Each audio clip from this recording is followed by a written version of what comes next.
Welcome everybody. Oh, hang on, my phone is... No, that's not my phone. That's my Bluetooth speaker. It is dying. Hang on. Shh. Shh. Be quiet, speaker. Oh my god. Stop.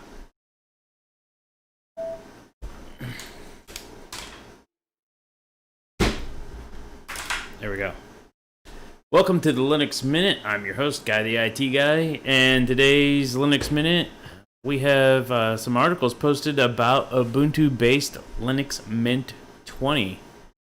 Or as the article states, Linux Mint 20 Juliana beta is here, but the 32-bit version is canceled and Snapd is removed.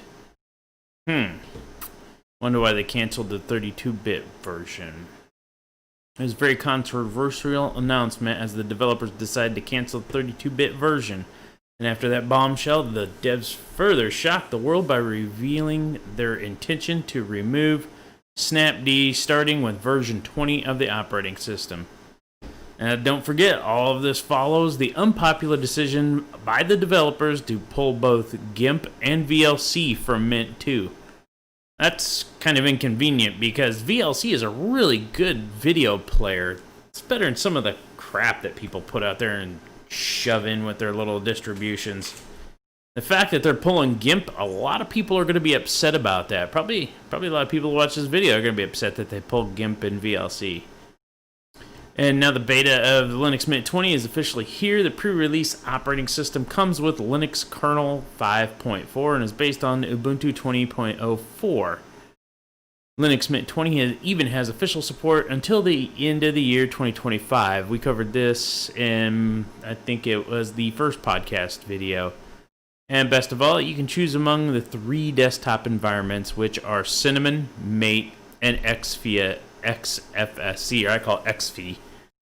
What really has the developers hot and bothered, however, is a new program called Warpinator.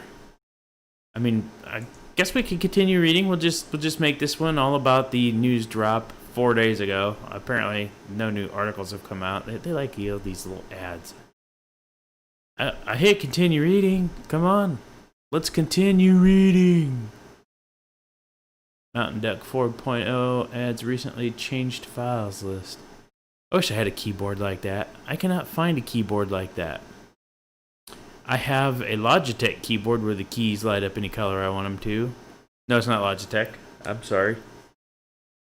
I don't know. I paid $100 for the keyboard. I can make it light up rainbow colors, make it wave, but the surrounding keys do not light up. And they're not chiclet keys either. They're just normal keys. But it's still awesome nonetheless. And back in March, we told you about the upcoming Linux Mint 20, codenamed Juliana, and it was a very controversial announcement as the developers decided to cancel the 32-bit version. And after that bombshell, the devs further shocked the world by revealing their intention to remove Snapd starting with version 20 of the operating system. Oh, we already read that paragraph. Good call, Cat. We have Linux Cat here. He just kind of looked at me stupid.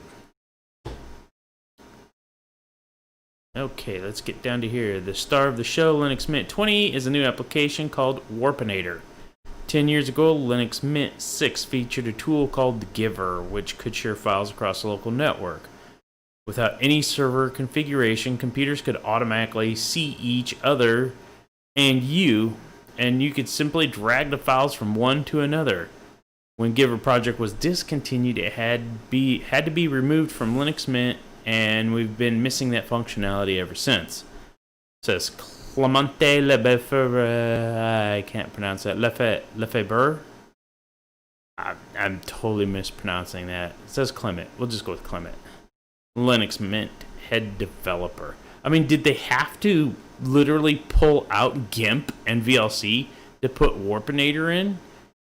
Obviously not. I don't know if I want to update my Linux Mint now. I mean, it's still running at 16. Yeah, there's some updates, some security updates that were forced. I mean, I want to update it to 20.04, but man, then I'm going to have to re-download VLC and GIMP. Jeez. And Warpinator is a re-implementation of Giver Server configuration FTP NFS Samba is overkill for casual file transfers between two computers, and it's a real pity to use external media such as internet services, USB sticks, which we call the sneaker net, and external hard drives, just to share files when there's a local network, which could do just that.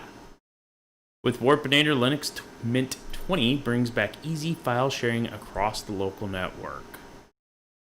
And here they're giving us screenshots. There's Cinnamon. There's Mate. I don't know. I kind of like how Cinnamon's got the menu colored. Mate, it's all white. I guess some people would like that. And there's there's XV. XV kind of looks like Mate. Although the menu on Mate's a little bit bigger. It's less crowded. Between the two, I think I would like Mate, but I like how Cinnamon has a little bit better icon set. It doesn't bleach everything in white. And if you want to give Linux Mint 20 Uliana Beta a try, you can download an ISO using the links below. And remember, this is a pre-release for the operating system. It is not recommended to install on a production machine, as there will be bugs.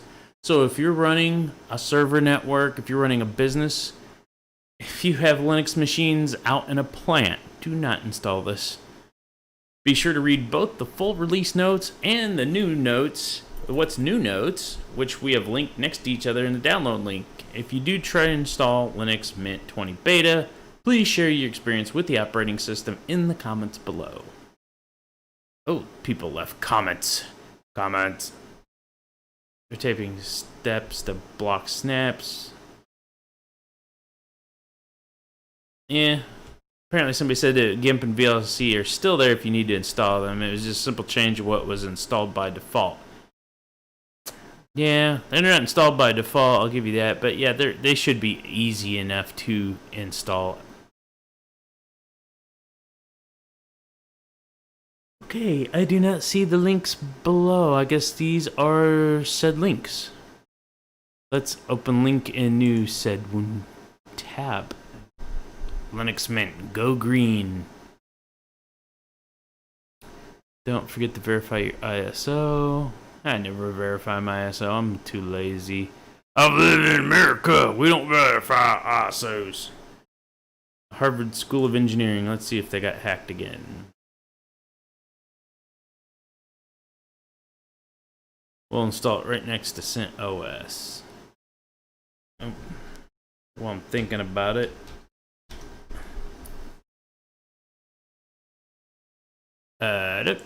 Because your computer is meant to be easy. I thought that said messy at first.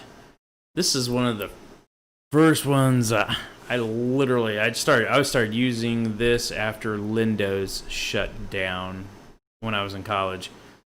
And I started using this, and man, this thing was just, and I liked it because it had the temperature and the weather forecast and the time. It's like, no matter what you're doing using your computer, you had a weather station just right there. Got it. Yeah, I got it. Cookies. Okay, we understand. Take your cookies away. They're too dry anyway. Hard. Gross. Torrent 64-bit, Direct 64-bit. I'll take Direct for the win. There we go. Your download will start shortly.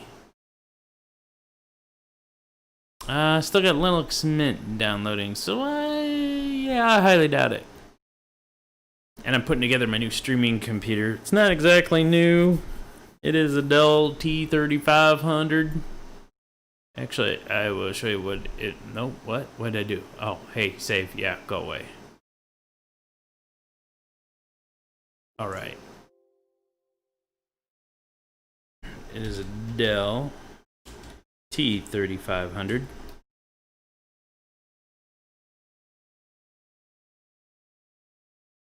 And there it is. Yes, it is. It is that kind of hideous. But I got the faceplate taken off, and I'm gonna paint it chrome. I'm making it like a mirror chrome face, like the old Macs. Okay. Boom. Let's go back to Linux Mint. Well, we already seen the screenshots, so Linux Mint 19.3. Yeah, that's the old version. 20 is in a beta, though. Just remember that when you go to download 20, it is a beta. I don't even think I'm running 19.3. Codename Trisha. Nah, mine's not Trisha. Nope, definitely not Trisha. There we go. But Linux Mint is downloading. See, I wish they had all those cool backgrounds, but they don't. I can never find these backgrounds.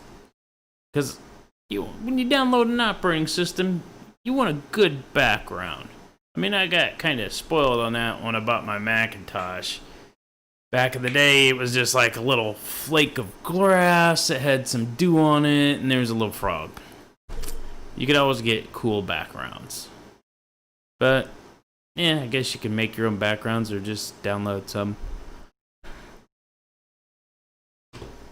Okay, back to the beta news channel. I mean, that's like the newest news that has come out. Man, I don't want to read up on Windows 10. This is not a Windows 10 channel. Go away, Windows 10. 7 days ago, 1 week ago, System 76 launches AMD Ryzen powered Serval WS portable Linux workstation. Recent headlines. Well, I guess there is nothing new today. Usually they have something pop off, but tomorrow is Friday. There will probably more than likely be something that will pop off and get us started for the weekend. Hopefully. Because if we go to distro, watch, hit enter. Yeah, there we go.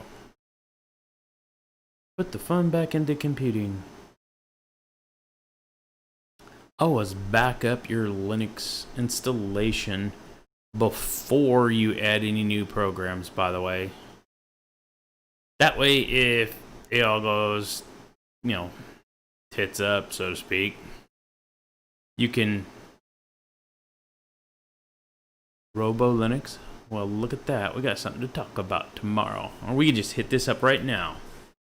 See, John Martinson has announced the release of Robo Linux 11.02, an upgraded build of the project's Ubuntu-based distribution, which integrates VirtualBox to run various guest operating systems within the main host. Despite the bump in the version number, the new release of Robo Linux is still based on Ubuntu 18.04. Its major new feature is an option to purchase a commercial application called Untracker, which updates a computer's MAC address at every reboot or selected intervals. Oh, wow. You could have a field day with that. And let's see, what do we got going on here? RescueZilla. Shashin Edrawira. Ed Sheehan has announced the release of RescueZilla 1.0.6, developed by a project which has given a new life to the abandoned redo, backup, and restore distribution. This 64-bit edition of RescueZilla 1.06 is based on Ubuntu 20.04. Thank you. About time. You can just tell how old some of these distributions, how long they've been working on them. This one's 18.04 and this is one's 20.04. And while the 32-bit variant is derived from Ubuntu 18.04, both flavors feature tools backing up and rescuing files and complete operating systems through a simple interface. And I have a feeling we skipped the line. Yeah, the 16-bit, no, I guess we didn't. The 64-bit edition is on Ubuntu 20.04, 32-bit is on 18.04. And there's free BSD. We covered that the day before yesterday because, well, yesterday was an unboxing.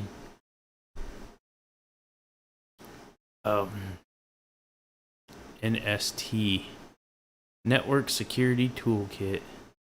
Well, that's just a blue kind of gradient backdrop. But what you gonna do? And then it blew it up so I could read it better, and then I told it to go away. That was not cool. Well, hey, look, they even have headlines. And the headlines are not loading.